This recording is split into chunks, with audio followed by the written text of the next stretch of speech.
A presença e poder do Espírito de Deus. Segunda parte. Por Bruce Anstey. A lei do Espírito. Veja Romanos 8.1-2. Portanto agora nenhuma condenação há para os que estão em Cristo Jesus. Porque a lei do Espírito de vida, em Cristo Jesus, me livrou da lei do pecado e da morte.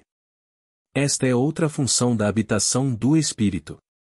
Observe que a última metade do versículo 1, como está na versão Almeida Revista e Corrigida, não está nos manuscritos originais. As melhores traduções corretamente a deixam de fora, porque o versículo está falando de nossa posição em Cristo e não do nosso estado.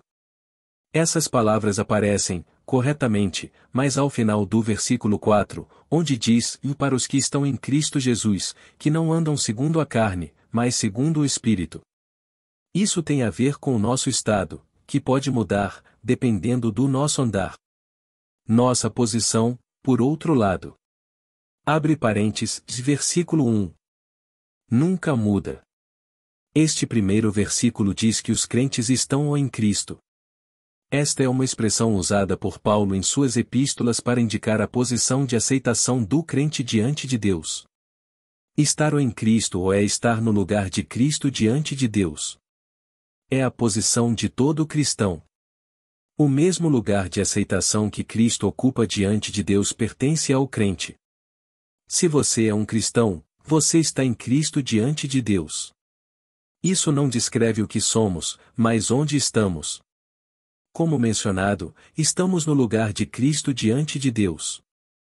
Essa posição de aceitação é verdadeira para todo cristão, seja seu estado bom ou ruim. Todo cristão tem uma posição igual diante de Deus como estando em Cristo. O assunto aqui, neste capítulo, é a libertação do pecado e da atividade da natureza pecaminosa que habita em nós. Paulo inicia seu tratado sobre libertação falando da aceitação do crente. Abre parênteses, versículo 1. Ele menciona isso para mostrar como o Espírito de Deus. Abre parênteses, quem agirá por nós em libertação. É recebido. No momento em que o crente descansa em fé na obra consumada de Cristo, o Espírito de Deus vem nele habitar. Portanto, o versículo 1 é aceitação, e o versículo 2 é libertação. Aqui temos outra função do Espírito de Deus no crente. É mencionada como a lei do Espírito de vida. O Espírito de Deus está habitando em nós não apenas para dar certeza da salvação, antecipação das coisas celestiais e discernimento no caminhar. Ele também está aqui para nos dar poder para caminharmos para a glória de Deus. Como a lei do Espírito de vida, ele é o provedor desse poder. O poder do Espírito de Deus no crente exerce libertação das obras da natureza caída. Abre parênteses, a carne. Que existe em todas as pessoas neste mundo. A natureza caída quer fazer apenas a sua própria vontade, que é pecar. Mas o Espírito de Deus está lá para suplantar tais obras, para que possamos viver uma vida santa para Deus. Libertação da natureza interior de pecado, ninguém pode conhecer enquanto viver neste mundo, ou mais a libertação de seu poder, todos podem conhecer, se agirem de acordo com os princípios dessas Escrituras que estão diante de nós. Então, antes de tudo, o apóstolo fala de como essa grande libertação e poder podem ser ativos em nossa vida. Ele começa nos versículos 1 e 2, estabelecendo a posição e o estado cristão normal. O Espírito é mencionado neste capítulo muitas vezes e dando-nos tudo o que precisamos para o caminho, e seja nos controlando, nos confortando, nos conduzindo, nos guiando, etc. Este capítulo é um maravilhoso tratado sobre o Espírito de Deus. No capítulo 7 de Romanos, o Espírito não é mencionado, e você vê uma alma lutando com a natureza pecaminosa. Mas quando você chega ao capítulo 8, vê o Espírito de Deus mencionado muitas vezes, tendo seu lugar apropriado na vida do crente, e não há luta alguma. Isso ocorre porque a inclinação do Espírito é vida e paz. Abre parênteses, versículo 6. Agora, o aspecto que o Espírito de Deus é visto aqui é dar poder e libertação da lei do pecado e da morte. A lei do pecado e da morte é o agir interior da velha natureza. Abre parênteses, a carne. que quer fazer suas próprias coisas e viver para pecar, e só produz morte moral na vida do crente. Mas Deus traz à vida do crente esse grande novo princípio chamado a lei do Espírito de vida, em Cristo Jesus, para ajudá-lo a viver acima. Abre parênteses, e não como escravo das propensões. Abre parênteses, tendências da natureza caída pecaminosa. No versículo 3, temos a morte de Cristo aplicada à própria natureza pecaminosa, ou seja, ao pecado. Quando o pecado, abre parênteses, singular, é mencionado nos escritos de Paulo, está se referindo à natureza pecaminosa que todos temos, com suas tendências, desejos e concupiscências pelo pecado. Quando menciona o pecados, abre parênteses, plural, está se referindo ao fruto dessa velha natureza e às ações que produz. Como o crente deve viver acima dessas tendências da natureza pecaminosa, para que viva uma vida santa para a glória de Deus? Pelo poder que Deus proveu por meio da presença interior permanente do Espírito de Deus, e agradecemos a Ele por isso. Para ilustrar isso, pense na lei científica da gravidade.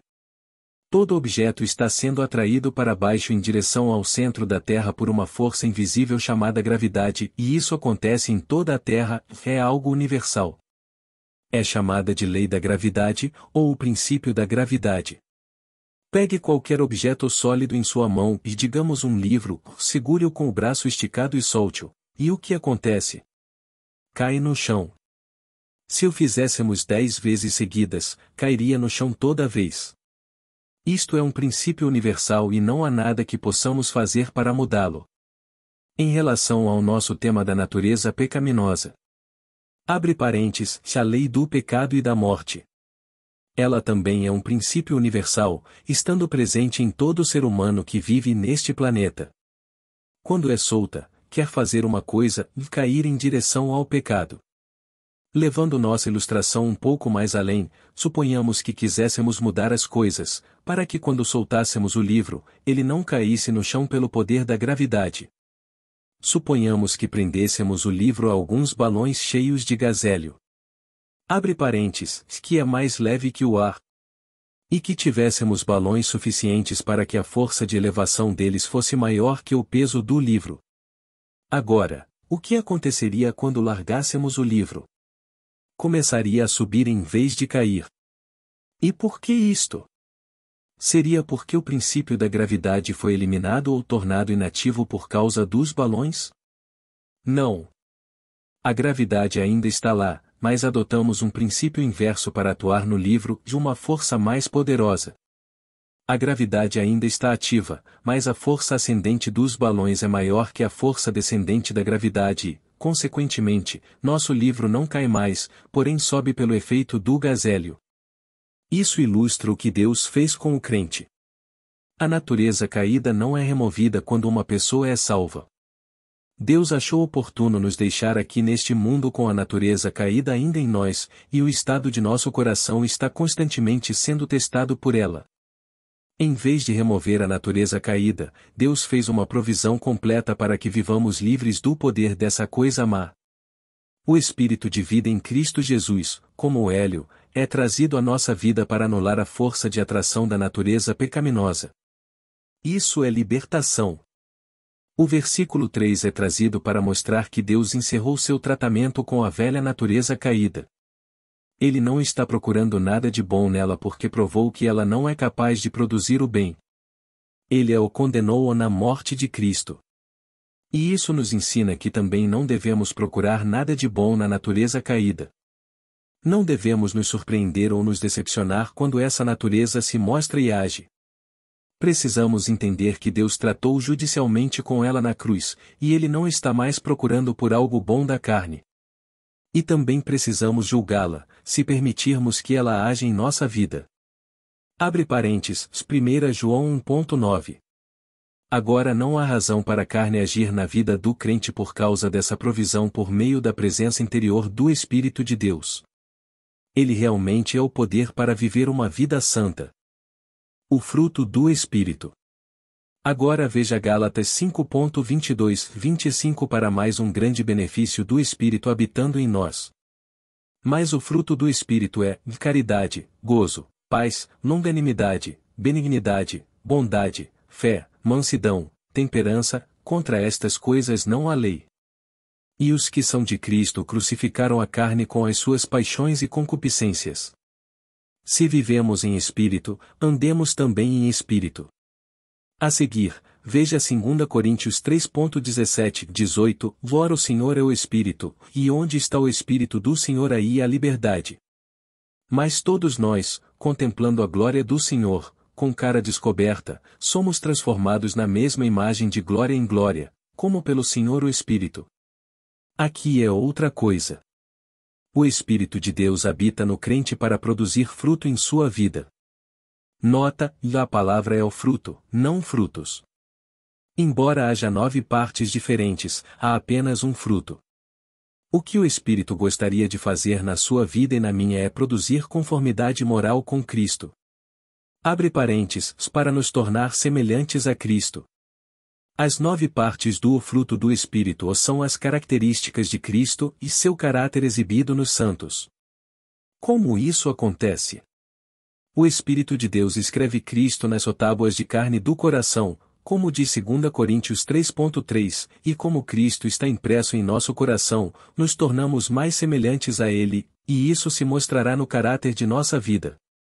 Agora, o que ele está dizendo aqui, no versículo 17 de 2 Coríntios 3, é que o Senhor é o Espírito de todas as Escrituras do Velho Testamento.